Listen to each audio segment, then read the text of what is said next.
week 4, small intestine and large intestine. All right, class, I'm going to go ahead and start from the beginning since we had kind of a patchy connection. I'm not going to read through all of the objectives again, though. You can look at the objectives. But basically today we're looking at the small intestine and the large intestine, and with that essentially wrapping up our overview of the entire GI tract. So let's start with the small intestine. So the small intestine has 3 parts to it: the duodenum, the jejunum, and the ileum. The duodenum is the first part of the small intestine that's about 12 inches long.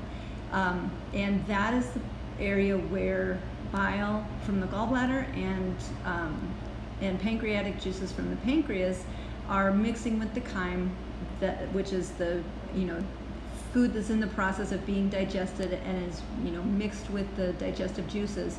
That's where all of that interacts, is in the duodenum. So a whole lot of chemical digestion happens in the duodenum. The jejunum, the middle part of the small intestine, is where a whole lot, well, the jejunum and the ileum both are where a whole lot of absorption is happening, and which means also the last part of digestion is happening there as well. So by the time food leaves the duodenum, or I should say chyme leaves the duodenum and enters into the jejunum and the ileum, all of the macronutrients should be at their step of breakdown, where they're ready to enter into the final breakdown phase. So they're ready to turn into the individual monomers that break them up, and that that make them up, I mean. And so breaking the nutrients down into the individual monomers is the job of the enzymes of the small intestine. So we'll take a look at that, though, as we get to the all of the functions of the small intestine. So let's take a look at the histology. So what we're looking at here, this actually only has 3 of the layers listed. The 4th layer is kind of summarized here. And so the 4th layer is the mucosa. So let's actually go ahead and start with the mucosa. So the mucosa, of course, is the innermost layer of any part of the digestive system. The mucosa of the small intestine is very important and is arranged in very specific ways so that the small intestine can carry out its functions. So first of all, let's look at the arrangement of the mucosa itself. So it is arranged with all of these finger-like projections that project into the lumen that are called villi. So each villus, we can see here inside a single villus on the right of this diagram, we see a blood capillary bed, and we also see a lymph capillary. So part of what that tells us is that absorption is happening here. So we have this rich blood supply that's there and ready to absorb the nutrients that are coming in through the cells of the small intestine. So we have a great surface area set up here, and we'll take a look more at how the small intestine makes a really enormous surface area fit into a fairly small area. Let's see, what else about the mucosa? So something else about the mucosa. So we have the villi, and then in between each villus there is something called a crypt. And so let's see if I can if we can zoom in here. So in between the 2 villi, so we can see it actually in both places, but in between here, where we can see in between 2 villi, there's a dip in between them, and that dip is called a crypt. So we have different cells down in the crypt than we do up in the top part of the villus. And so we'll look at those, but before we do that, I just want to mention one thing about the lamina propria of the small intestine. So the lamina propria of the small intestine, that's that sort of kind of peachy colored connective tissue that is holding the blood capillary and the lymph capillary in place there inside the villus. That also houses some malt. Remember talking about malt? I think we talked about it maybe the first week when we were talking about functions of the different layers of the GI tract, but we definitely talked about it the second week when we were talking about the mouth and the pharynx. We looked at examples of malt. What malt is, what that stands for, is mucosa-associated lymphatic tissue. So do you remember the mucosa-associated lymphatic tissue that we talked about when we were talking about the mouth and the pharynx? That would be the tonsils. And it's actually, for whatever reason, I forgot to put it in your notes, so I think you should jot this down because I have a feeling that it's going to show up on your midterm, that the mucosa-associated lymphatic tissue of the small intestine is housed there in the lamina propria of the mucosa layer, and they're called Peyer's patches. And so Peyer's patches are a little more flat and spread out than tonsils are, but they're the exact same idea as tonsils.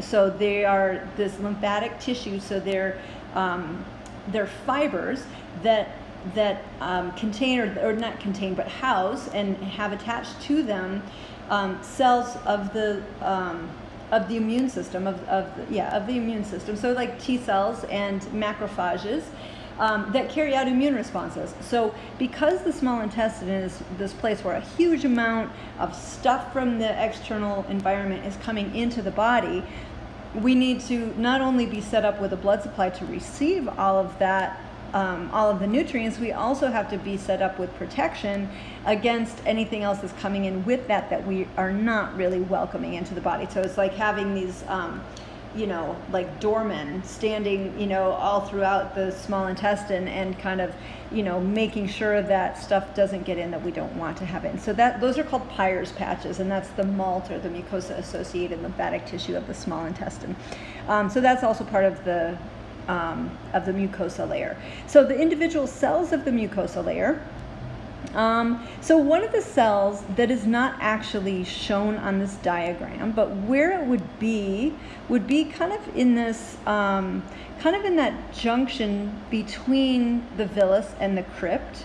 So kind of like in that curve area where like if we march up that straight line of the villus, we're moving into mature absorptive cells, and if we go down from there, we're turning into the crypt. In that middle area, we have the stem cells of the small intestine. So many epithelial is what I meant to say. Many epithelial tissues of the body contain stem cells, and stem cells are cells whose job it is to reproduce themselves. Stem cells stay in place and don't mature, but the cells that they give rise to, or their daughter cells, do then go on to mature and carry out the function of that tissue. So the stem cells are there, kind of like at that top of the crypt, bottom of the villus, kind of where they show the enteroendocrine cell on this diagram. They're in through there, and so they're going. So some daughter cells from there are going to migrate up the villus and eventually make their way to the top of the villus. And on their way up, they'll be either turning into enteroendocrine cells, or goblet cells, or absorptive cells. And most of them will turn into absorptive cells. Those are the main cells we have there of the in the small intestine, of the mucosal layer of the small intestine, the epithelial layer of the mucosal layer of the small intestine. So so most of them will turn into absorptive cells, some will turn into goblet cells, and each of those will carry out specific functions. But other cells that those stem cells give rise to will migrate downward and then turn into the Paneth cells that we see down there in the crypts. So let's take a look at each of these cells individually and see what they're doing. So we'll start on top and look at the absorptive cells.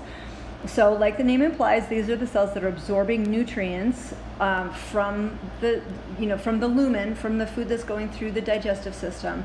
These cells have receptors in their membranes and the receptors can receive the nutrients. So they'll literally bond with and attach to the nutrients that are going through. And these are also the cells that are making the brush border enzymes. So right in the cell membrane and I should say the apical surface of the cell membrane of the absorptive cells. So the apical surface is the surface that faces the lumen. In the cell membrane there, embedded in the membrane, are enzymes. And so one of the things you can see here actually in this diagram of those absorptive cells is the very top of it, it shows microvilli. And microvilli are folds in the cell membrane itself that creates more surface area for the cell membrane, because again, surface area is the name of the game in the small intestine. So all of those folds that create microvilli all contain enzymes and also receptors. And so we can grab onto the nutrients, and let me say there's one more piece of grabbing onto those nutrients. There are the receptors, there are enzymes, but also the flora that are housed in the small intestine. They also play a role in grabbing onto nutrients and getting them to the absorptive cells so that we can break them down and absorb them. So the absorptive cells produce the brush border enzymes, and those brush border enzymes are in the cell membrane. So we'll have nutrients go through, the membrane of the absorptive cells will grab onto them. There will be a reaction that takes place and will reduce, like say we have maltose, for instance. Maltose is two glucose molecules bonded together. So it's a disaccharide. So say maltose will end up there attached to the membrane of an absorptive cell. The enzyme that separates the two maltose molecules from each other to turn them into two individual molecules of glucose, that reaction will occur, and then the cell will absorb the glucose and will go through the cell into the underlying bloodstream that's held in place there in the lamina propria. So that kind of thing is constantly happening for all of the macronutrients. We're doing that final breakdown part. So we're taking triglycerides, well, by this time though, they're di or monoglycerides, and fatty acids. Fatty acids, will just absorb them, and let's see, so we'll just absorb the fatty acids as such, and then we'll also absorb the glycerol. So we'll take a look at actually what happens next with absorption in a bit. Proteins are being reduced to their individual amino acids and absorbed. Carbohydrates are being broken down into monosaccharides, so glucose or galactose or fructose, and they're being absorbed. And all of that stuff is going to be absorbed through those cells. That means they go through the apical surface cell membrane. They are then inside the absorptive cell, and then they pass through the basal side cell membrane of the absorptive cells to then pass into the underlying blood or lymph. So that's the absorption that's happening there, and the chemical breakdown that's happening there. So as a group, the enzymes that are being produced by these absorptive cells are called brush border enzymes. And that brush border refers to the microvilli that's on the apical surface of those cells. That's called the brush border. And so the enzymes that are found there are the brush border enzymes. So the absorptive cells live only 2 to 3 days. They're produced by those stem cells down closer to the crypts, and they migrate their way up to the top of the villus. Once they get to the top of the villus, they're going to be sloughed off, and they will then enter into the lumen, which is fine because they still have all of their enzymes in them, in their cell membranes, and so they'll break down on their trip through the rest of the GI tract, but they'll be contributing enzymes to the chyme as they go through. So they'll keep on participating in the enzymatic activity that's happening in the small intestine, even after they're sloughed off. But they should be replaced every 2 to 3 days, which should be a real regular process that's continually happening. There are what are called tight junctions in between all of these cells that make up that epithelial layer of the villus, or the epithelial layer of the small intestine. And those tight junctions assure that nothing's going to slip in between those cells. So except for things that we want. So water and ions can get through there, but these cells, though, even have the ability to change their they do have the ability to change their permeability, but that's more hormonally based.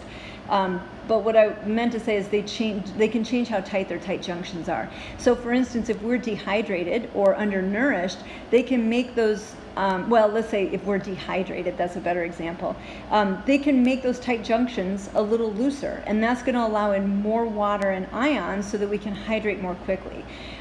If we're fine on fluids and we don't need to take so much in, then those tight junctions can be made tighter and less fluid is going to come in between the cells, and basically then it would just be nutrients coming through the cells into the underlying blood and lymph vessels. Okay, so that's the absorptive cells. And what else? So other cells we see here are goblet cells. We see goblet cells throughout the GI tract. Their job is to secrete mucus, which lubricates the passage of food through the GI tract. So nothing new there. Enteroendocrine cells, these are the cells that produce hormones of the small intestine. And we've referred to some of these hormones already, I feel like we have. Maybe it was only me when I was preparing material. Anyway, the hormones of the small intestine are secretin, CCK, which is cholecystokinin, and GIP, which stimulates the production of insulin. So we will touch in on those hormones again in the latter part of this class and look more specifically at their functions. But anyway, those are the cells that produce those hormones. And then we have the Paneth cells. So the Paneth cells are down in the bottom of the crypts, and what they are doing is they're carrying out the phagocytosis of this that happens in the small intestine. So a lot of what they're doing then is breaking down. Some of what they're doing is breaking down sloughed off cells. Some of what they're doing is breaking down bacteria and other toxic things that we don't need to have in the body. So they're kind of this protective layer, kind of guarding against things getting in that we don't want to have in. So they produce lysozyme. Lysozyme is an enzyme that basically cuts things up, breaks things down. So they do that sort of a function in a protective sort of way in the small intestine. So those are the four cells primarily the four cells. There are also the stem cells that are not labeled on here. That we find in the epithelial layer of the mucosa of the small intestine. Okay, so we've talked about the mucosa of the small intestine. We touched on, did we touch on this? Now I'm getting confused about what we did in class and what we didn't do. We did not do the rest of this. Okay, so the submucosa is, of course, the layer that is deep to the mucosa. The submucosa, largely what it's doing is housing glands, housing blood vessels, housing nerve cells that are helping to, regulate what's going on in there. So the blood vessels and lymph vessels that they're housing are the larger ones that are receiving blood and lymph from the vessels that are inside the villi, and as far as the arterial end of it, sending blood to that capillary bed in the villi. There are Brunner's glands here, which secrete an alkaline mucus, which aid in neutralizing the acidic chyme from the stomach. So I'm trying to see if we can see those. We don't see them that much, but let me zoom in on this. There's a lymphatic nodule. See that, right? So it's the labeled 1, 2, 3, 4 thing down. That's the malt, some of the malt stuff I was talking about. The Peyer's patches, mucosa associated lymphatic tissue. Anyway, deep to that we have the submucosa, and basically so it doesn't look like the Brunner's glands really are shown anywhere here, but those are going to be basically like pockets of the epithelium that go deeper down into that submucosa, and they're basically producing a mucus that covers the surface of the cells to help to protect them from, especially we'll see this closer to the stomach, in the first part of the duodenum, where we really need protection because the pH of the stuff that's coming from the stomach is pretty low. Let's see, so that's the submucosa muscularis. Nothing really noteworthy going on so much in the small intestine as far as muscularis. It is, this muscularis, of course, is quite active because there's a lot of moving around of stuff that happens in the small intestine, but it's pretty basic. We have our two layers. We have a circular layer and a longitudinal layer, and the movements the movements of the small intestine are segmentation and migrating motility complex. We'll look at those when we look at the functions of the small intestine, but the muscularis is what carries out those movement functions of the small intestine. And then the serosa is the fourth layer of the GI tract. So in the small intestine, the serosa that's associated with it is the greater omentum that covers the front of the jejunum and the ileum. So there's like 2 layers of the greater omentum that, because it goes down off the stomach and then kind of folds over and comes back up and attaches. So that covers the front of the jejunum and ileum. And the jejunum and ileum are anchored in place posteriorly by the mesentery. So the mesentery is a connective tissue that holds the small intestine in place. It holds it, anchors it to the posterior abdominal wall. The duodenum is retroperitoneal, meaning that it is behind that mesentery that's holding the rest of the small intestine in place, and then it kind of comes forward and joins the rest of the small intestine as it turns into the jejunum. Okay, let's see. That basically covers the histology. In the notes, though, there's another diagram. So if you have your notes in front of you, there's a diagram on the top of page 4 that I don't have in the slides, and it kind of speaks to the surface area of the small intestine. So how do we get so much surface area in such a small part of the body? And the way that we do that is with folds upon folds upon folds upon folds. So if we were to take the small intestine surface area, in other words, the apical surface of all of the absorptive cells, and spread it out, a single cell thick, but spread out so that, so that brush border, that folding of the cell membrane is all spread out flat. If we spread out all of the cells and all of their cell membranes over a flat surface of all of the cells of the small intestine, of the epithelial cells anyway, what we would get is an area that covers the size of a tennis court.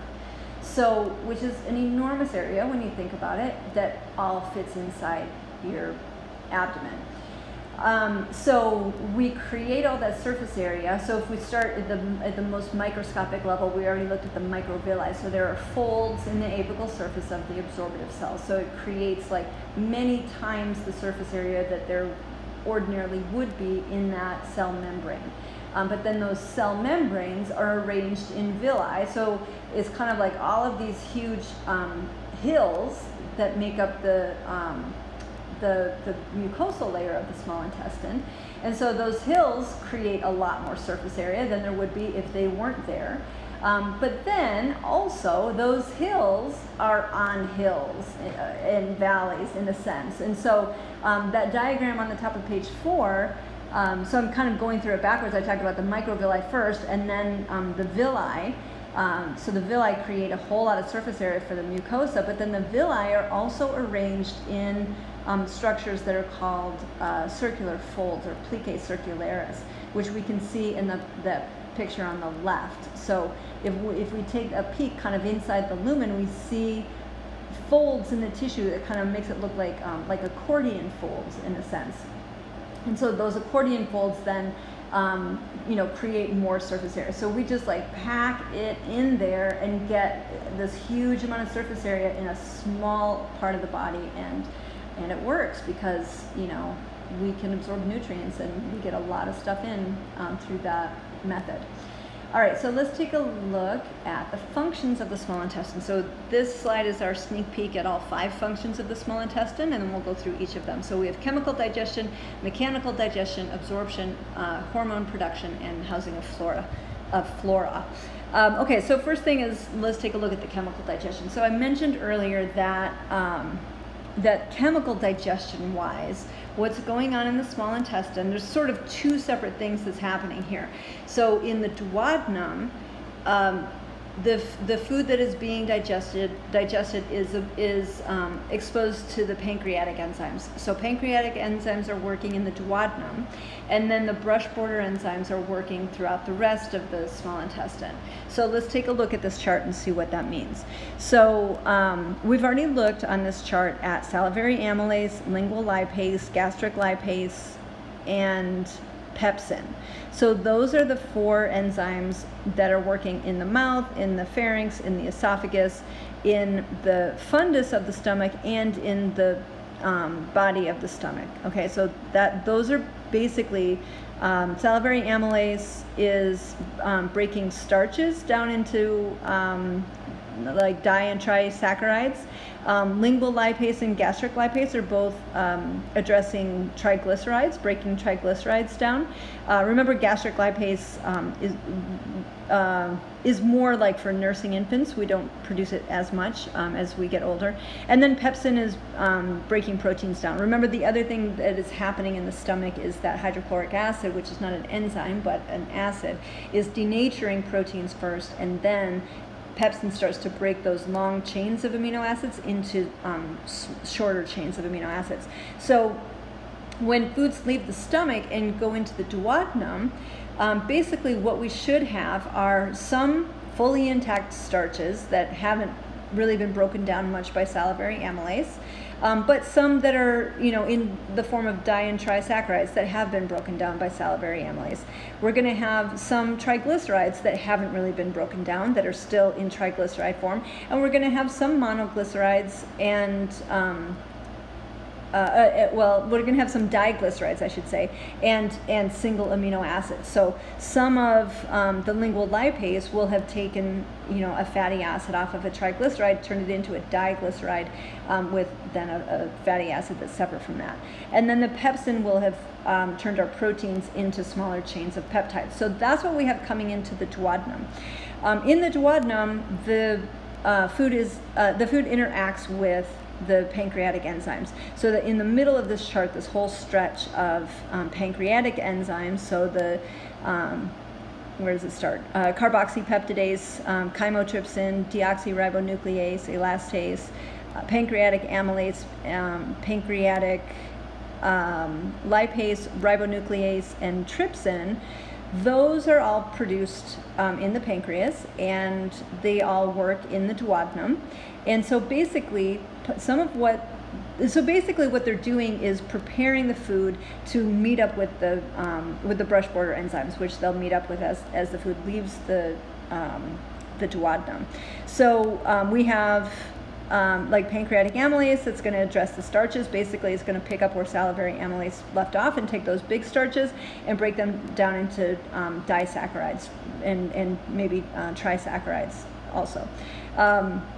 Pancreatic lipase, again, is going to pick up where lingual lipase left off and remove fatty acids from either from the diglycerides or from the triglycerides. So, similar process happening there. And then most of the rest of those are, so the trypsin, the chymotrypsin, or chymotrypsin, the carboxypeptidase, elastase, those are all addressing proteins. So they're breaking larger proteins into smaller chains of peptides. And then we have a couple of enzymes that break down DNA and RNA that are in there as well. Okay, so by the time the food then leaves the duodenum, it should be ready then to enter that last phase of chemical digestion. So there's a chart in your notes on page 5 that kind of gives an overview of that. So on that chart, what we see in black are four rows that go across that are kind of showing each of those macronutrients in their breakdown process. So for instance, on top we see complex carbohydrates being broken down into trisaccharides and disaccharides, and then trisaccharides or disaccharides being broken down into monosaccharides.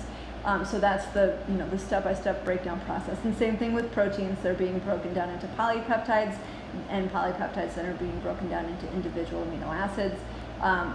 Our fatty nutrients, the third one in black across there, is we have triglycerides, we have phospholipids and other lipid molecules that are being broken down into diglycerides and individual fatty acids. And then nucleic acids, so DNA and RNA, getting broken down into individual nucleotides and then eventually broken down into nitrogenous bases, pentoses, and phosphates. So that's the breakdown process that's happening. And then so what we see on this chart is in red, above each of the arrows, we have the enzymes that are facilitating each step of those reactions. And then in blue down below, we just have examples of some of what those would be. So again, like if we look at carbohydrates, We have complex carbohydrates, we could call those starches. The enzymes that facilitate the breakdown from complex carbohydrates or starches into trisaccharides or disaccharides, which we could call maltose, we could call lactose, we could call sucrose, depending on what molecule we're looking at there. So the enzymes that facilitate that step in the breakdown are salivary amylase and pancreatic amylase. So that makes sense, right? Because they're both amylases. They're both, which means they both break down starch. They take starches and break them down into smaller pieces. And then the second step of taking, say, a disaccharide, say maltose, and breaking it into two individual molecules of glucose into the individual monosaccharides, the enzymes that facilitate that are listed up above there. So alpha dextrinase, maltase, sucrase, and lactase. Those are all brush border enzymes. So those are ones that we're going to find produced by the absorptive cells of the small intestine that do that final step of breaking what started out as starches down into individual monosaccharides. So that what we're absorbing in the small intestine is glucose, fructose, galactose. Those are our individual monosaccharides. So same thing with proteins. We'd see, so if we just look at the second half of it, which is where we see our brush border enzymes, we see polypeptides being broken into amino acids. And so we have aminopeptidase and dipeptidase are brush border enzymes that are doing that step of taking polypeptides and breaking them down into individual amino acids. And then those individual amino acids will then be absorbed by the absorptive cells. The first part of that, going proteins to polypeptides, those steps are being done by pepsin in the stomach, and then by all of those pancreatic proteases, so trypsin, chymotrypsin, elastase, carboxypeptidase. So that's happening. That's the first part of it. Triglycerides to diglycerides and fatty acids, we have lingual lipase in the mouth. The second part of it, going from diglycerides into monoglycerides, we have gastric lipase in the stomach, which again, that's the one that isn't produced so much as adults, but we have pancreatic lipase produced by the pancreas that's doing that. And then the DNA and RNA, so our nucleic acids, we have pancreatic enzymes, deoxyribonuclease and ribonuclease, that are transitioning the nucleic acids into nucleotides. And then we have brush border enzymes, which we will call nucleosidases and phosphatases, that will break the nucleotides down into the nitrogenous bases, pentoses, and phosphates that make up those large macromolecules. So that is kind of our overview of our digestive enzymes. So again, that's on page 5 in the notes. But that is also summarized here on this slide. We can see all of those enzymes and kind of each of those steps that's happening there. So chemical digestion is one thing that's happening in the small intestine. What else is happening in the small intestine? We have mechanical digestion. So there's essentially two movements that the small intestine make. The first one is called segmentation. Think of segmentation as, like, imagine you had a ball of yellow Play-Doh and a ball of blue Play-Doh, and you wanted to make a ball of green Play-Doh. And so you would put those two together and keep folding them into each other until they get all mixed up. So you're going to fold back and forth and back and forth and back and forth until you end up with green Play-Doh, right? And that's essentially what's happening with segmentation. So with segmentation in the small intestine, there is no net forward movement. It is sloshing things back and forth within the small intestine to mix them up so that the digestive enzymes get mixed very well through the digestate that is there in the small intestine. So segmentation is one thing that happens in the small intestine. And that happens really a lot in the duodenum, less so in the rest of the small intestine, although it does still happen in the jejunum. But it's really in the duodenum where we need to really mix everything up with the pancreatic juice and the bile. That's where segmentation is really happening.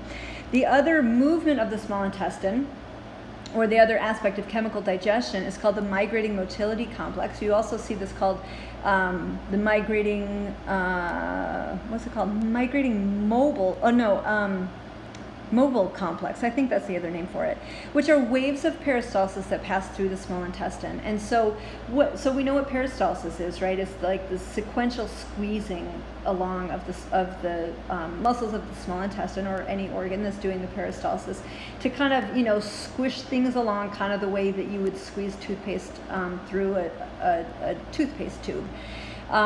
So in the small intestine, though, specifically what happens is there are these very slow moving migrating motility complexes that kind of ripple through the small intestine, where it takes like a good hour and a half or more for it to ripple all the way through the entire small intestine. And once it does that, it starts over at the beginning and does it again. So all in all, it should take 3 to 5 or maybe more, maybe 6 hours for food to pass through the small intestine. If we let our food stay in the small intestine for a good 6 hours, we're going to really effectively break foods down well.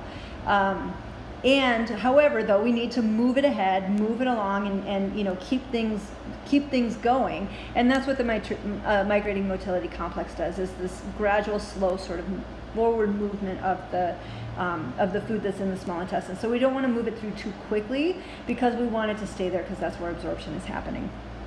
And this slide is just showing some things that inhibit the migrating motility complex. So actually the digestive system is set up well to take on a meal. So, the stomach is kind of filled up with food. The stomach will hold the food for a while. In the fundus of the stomach, there's, the digestive enzymes that have been working in the mouth will keep working. But then in the body of the stomach, the hydrochloric acid will denature proteins. The pepsin will start to break the proteins into peptides, and we'll get a significant digestive process happening there. When we leave, so then when food begins to leave the stomach and begins to be digested in the small intestine, we want all of the food that was in the stomach to fully enter the small intestine, and for it to take its good 3 to 5 hours in the small intestine before we move it out of the small intestine. But if we do certain things like eat another meal before the first meal was completely digested, that is basically going to serve to move that food on out of the small intestine, and the digestion will kind of drop off wherever we left it, and so we're not going to fully digest the food that was in there. So anyway, this slide is just showing a few things that can inhibit that migrating motility complex. So what does that mean if we're inhibiting it? Does that mean that we're not moving food through, or that, let me think about this here a second. So in a way, basically, I guess we don't want to inhibit it, because we do want to keep things moving through, but we don't want them to move through too quickly either. I'm kind of getting ahead to another reflex that happens in the digestive system. But anyway, if we're not moving food through the small intestine, we're going to have problems there too if it's staying there too long. It may be getting nice and digested, but it's also going to start to ferment and that kind of thing, and that can create gases and stuff like that. Anyway, so the migrating motility complex is this sort of rippling through the small intestine that passes things along and serves to essentially clean out the small intestine by the time, once we're ready to move things out of there. Let's move on and look at absorption, our next function of the small intestine. So absorption, I had mentioned, I think before, that 90% of all absorption occurs in the small intestine. And so, of course, the small intestine is set up extremely well to do that. And all of that surface area that we looked at, so much of that surface area is created so that we can do absorption. So the absorption happens just a little bit differently in the different parts, for the different nutrients, I should say. So our water-soluble nutrients, which would be water-soluble vitamins and carbohydrates and amino acids and nucleic acids, all of those are going to get absorbed into the bloodstream. So they're going to go into that blood capillary bed that's there inside each villus of the small intestine. The fatty nutrients, however, they have a whole different trip ahead of them. So fatty nutrients, what happens with them is they're going to enter into the absorptive cells, right? So we had triglycerides. We broke them down into monoglycerides and individual fatty acids, and then that's how we absorb them. So we absorb them through the absorptive cells, but while those fatty nutrients are inside the absorptive cells, those absorptive cells are going to repackage them into a lipoprotein called a chylomicron. So a chylomicron is like it's a package. It's a transport vesicle for fats. Because why? Because we know how fats feel about water. They don't want to have anything to do with it. But what is 2/3 of the body? It's water, and what isn't water is cell membranes. And so, you know, like, we don't have like separate vessels in the body that have oil in them that we can put our fatty nutrients in. Everything has to go into the watery environment that is the blood plasma. So how do we get fats that want to stay out of water into the blood plasma? Well, we have to, like, you know, put them in a little like a submarine, you know, a little boat or something that they can float around in water in and feel like they're totally protected from the water. So that's what lipoproteins are. So lipoproteins are this package that are made of a membrane around the outside, and that membrane around the outside of it is happy to be in plasma or in lymph, in any sort of watery tissue or fluid. And but then inside, protected from that water, that's where our fatty nutrients are going to be. So chylomicrons are lipoproteins that are produced inside the absorptive cells. They pass from the absorptive cells into the lymph system, into that lymph capillary that's inside the villus. So that's what we can see here inside the villus are those chylomicrons. The chylomicrons then are going to flow through the lymph. Let's remember what happens with our lymphatic system here. So if we zoom in on this, we see, it's blurry, but we see that kind of green bulge there in the middle is the cisterna chyli.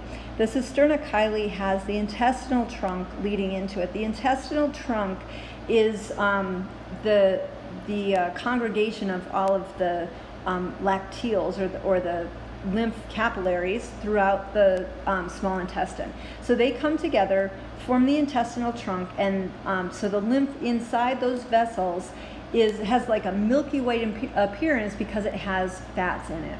But it is lymph, but it's this sort of specialized lymph coming, you know, when it has fatty nutrients in it. When it's full of chylomicrons, it looks different than the clear lymph that would be, you know, somewhere else in the lymphatic system. So that lymph is going to travel up the thoracic duct, which we can see here, which is our main lymphatic vessel. That lymph is going to travel up that duct, and then it makes a curve around the top, up here, and it forms. So then that's where the left lymphatic duct enters into the bloodstream. So it deposits its lymph that was in it into the bloodstream right there where the left jugular vein comes together with the left subclavian vein. So right there, all of our fatty nutrients that are coming from a meal that have gone into the lymph vessels that are now in the lymph, they go directly into the bloodstream. So fats being absorbed in the digestive system do not go through the liver first before they get to the bloodstream. They go into the lymph, and then they go into the bloodstream from there. So they bypass the liver. They will make their way to the liver. Once they're in the bloodstream, the liver can pull them out if they want to, but that's how fats get into the bloodstream, is through the lymph like that. Whereas water-soluble nutrients, so that would be, again, our water-soluble vitamins, our glucose, our amino acids, our nucleic acids. Those all are going into the blood capillaries inside the villi, and then those are all going to converge and eventually feed into the hepatic portal vein. So the hepatic portal vein, see it labeled right there on the left, hepatic portal vein. That is this coming together of venules and veins from the digestive system. So while we're actively digesting, there's that blood, even though it's deoxygenated, is nutrient rich, but it's also rich with whatever toxins and bacteria and stuff like that might have gotten into the blood in the process of absorbing nutrients. So it goes through the hepatic portal vein into the liver, And then there the liver is going to do its function of, processing those carbohydrate. Do we want to put carbohydrates into the bloodstream? Do we want to store them? Do we want to turn them into fat? Do we want to use them for the liver's energy? Same thing with amino acids. Are we going to do anything with them? Or are we just going to send them off to the body and make them available for the body? And what detoxification process needs to happen? So all of that blood that's coming from the digestive system through the hepatic portal vein goes through the liver, and the hepatocytes then have access to that blood, where they then can pull nutrients out, they can pull toxins out, they can do with that blood what liver cells will do, and then when the blood leaves the liver, hopefully it's detoxified, it has in it exactly what the liver wants to be sending off to the body, and so then that's made available to the body at that point, or in that way. So we can see that water-soluble nutrients and fat-soluble nutrients make their way into the bloodstream a little bit differently depending on which one they are. Okay, let's see what else we have for functions of the small intestine, and then I'm going to pause and you can take a break, and then we'll pick this up on the next video. So finishing up the functions of the small intestine. So we have hormone production. So these are the 3 hormones that are produced in the small intestine, and I don't have them all of the functions here on this slide, but let me just mention them here. So the 3 hormones that are produced by those enteroendocrine cells in the small intestine are secretin, CCK, and glucose-dependent insulinotropic peptide. Okay, so secretin, what is that doing? So secretin is released when acidic chyme from the stomach shows up in the small intestine. Its functions include, it stimulates the secretion of pancreatic juice, so that's a perfect function for that hormone, right? So nutrients show up in the small intestine produces a hormone that stimulates the pancreas to secrete its pancreatic juice. Perfect function. Secretin also inhibits the secretion of gastric juice. So as food is showing up in the small intestine, we have a hormonal signal going to the stomach saying, hey stomach, it's great, we're receiving food, we don't have to, you can start to turn off now. You've done a great job, thank you for your contribution, and so it gets to start to shut down. So secretin does that. It starts to inhibit the functions of the stomach.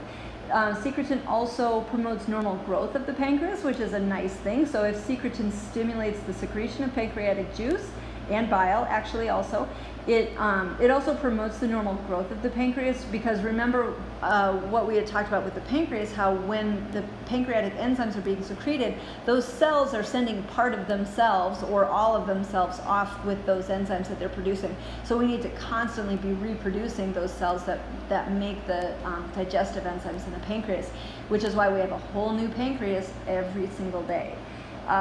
So secretin promotes that growth, that normal growth of pancreatic tissue.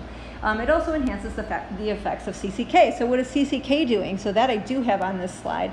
CCK, or cholecystokinin, is a hormone, again, that's produced by the enteroendocrine cells of the small intestine. It stimulates the secretion of pancreatic juices, just like secretin does. It stimulates the contraction of the gallbladder, or the release of the bile. So one of the things this tells us is if there is damage to small intestine cells, or if small intestine cells are not appropriately stimulated to make enough CCK, then bile will not be secreted properly, because it's the CCK that stimulates the bile to contract and release its bile. And if bile backs up, we remember that one of the functions of the gallbladder is to concentrate bile. So if the bile stays in the gallbladder too long, it can become too concentrated. And what would bile that's too concentrated be? Well, maybe that would be either gallbladder sludge, as it's called, which is like super thick bile that's kind of almost too thick to secrete, or gallstones. So it's important that we produce CCK to stimulate the gallbladder to do a good strong contraction so it can release bile. Whenever we need it to. CCK also causes a relaxation of the sphincter of Oddi, which then allows the pancreatic juice and the bile to flow from the pancreas into the small intestine. Again, good timing, makes sense. It, like secretin, causes a slowing of the gastric activity. So it's going to say, hey, thank you, stomach, we're getting stuff, and you can start to turn off and start to slow the gastric emptying. And it's also a satiety hormone. So CCK, so what does that mean? Satiety, that means feeling satiated. That means feeling satisfied from a meal. So very often we'll eat a meal and eat a meal and eat a meal until food starts to show up in the small intestine. So once that food begins to leave the stomach and go into the small intestine and stimulate the small intestine cells, and we get CCK being produced, then we go, now I feel satisfied. That was a good meal. I've had enough. So CCK helps us to feel like like it's a good idea to stop eating. That's not our only satiety. Stretch of the stomach is also a source of satiety, but this is a hormone that stimulates that effect. Let's see. CCK also promotes the normal growth and maintenance of the pancreas, just like secretin does, and it enhances the effects of secretin. So this is a, you scratch your back, I'll scratch mine. No. You scratch my back, I'll scratch yours. Kind of relationship between secretin and CCK. They super duper support each other in what they're doing. The third hormone here produced by the small intestine cells is called GIP. So that means that this hormone is produced and released in the presence of glucose, so that's the glucose dependent part of it. And what it does is it stimulates the pancreas to produce insulin. So it's an insulinotropic peptide. So peptide just means that it's a protein. It's a hormone that is a protein. But insulinotropic means that it stimulates the production of insulin. So this hormone stimulates the islets of Langerhans, those cells that are producing the hormones of the pancreas, insulin specifically. This hormone stimulates the production of insulin. So again, that's great. It makes sense because as soon as the small intestine notices that there's glucose around, that's a good time to signal the pancreas and say, hey, can you make some insulin, please? Because in just a few minutes, we're going to start to see the blood sugar going up, and we're going to want to have that insulin on board. So our last function here of the small intestine is housing of the gut flora. So gut flora is a whole huge topic in and of itself. We have like upwards of 500 different strands of bacteria, viruses, and fungi that reside within our small intestine and our large intestine. I mean, they reside throughout the entire GI tract, but we have very important concentrations of them in the small intestine and the large intestine, and they're carrying out very specific functions in those organs.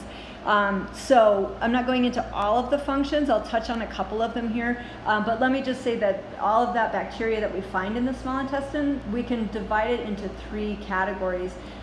So some of it is called transitional flora, and that transitional flora is flora that's just passing through. It has no interest in residing within the small intestine. It doesn't want to stay there. It doesn't want to, rent or anything. That's transitional flora. It's just passing through with the food. We have opportunistic flora there. Opportunistic flora is flora that, yes, it should be there. We should have some opportunistic flora. But what opportunistic flora does is more of a breakdown function. So like perhaps it facilitates the breakdown of our own cells that we're sloughing off. And it participates in the breakdown of any diseased tissue. So if there's tissue that we need to get rid of and replace, that opportunistic flora will help with that kind of thing. Opportunistic flora, however, also, if it is growing out of control, can cause inflammation and diarrhea and all sorts of problems in the GI tract. The other type of flora we have in the small intestine is called beneficial flora, and the beneficial flora, that's the one that has all of these very important functions that it does, where it communicates with our immune system, it communicates with and oversees the function of our small intestine cells. So they make sure that the environment is ideal and correct for those small intestine cells.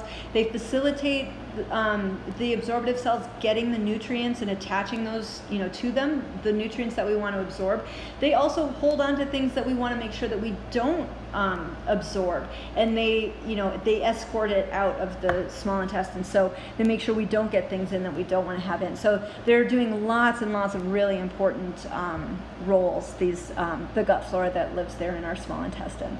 And we'll see also the gut flora in the large intestine have another important role of producing certain important vitamins for us.